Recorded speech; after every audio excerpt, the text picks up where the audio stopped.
चंद्रपुरात आयोजित राष्ट्रीय लोक न्यायालयात अपघात झालेल्या मृत सैनिकाच्या परिवाराला तब्बल 90 लाखांची विमा रक्कम मिळवून देण्यात आली।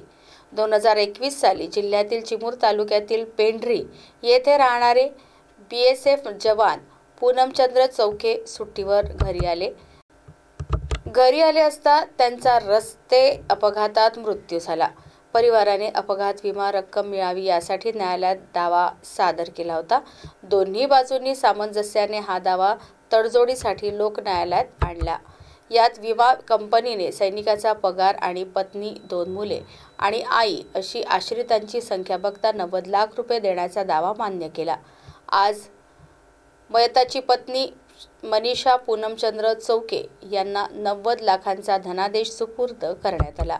चंद्रपूरच्या प्रधान मुख्य न्यायाधीश समृद्धी भीष्म यांनी अशाच पद्धतीने तडजोडी योग्य प्रकरणे लोक न्यायालयात सोडवून घेण्याचे आवाहन या प्रसंगी केले आहे। राष्ट्रीय विधी सेवा प्राधिकरणाच्या कार्यक्रमाअंतर्गत नॅशनल लोक अदालतचं आयोजन करण्यात आलेलं आहे।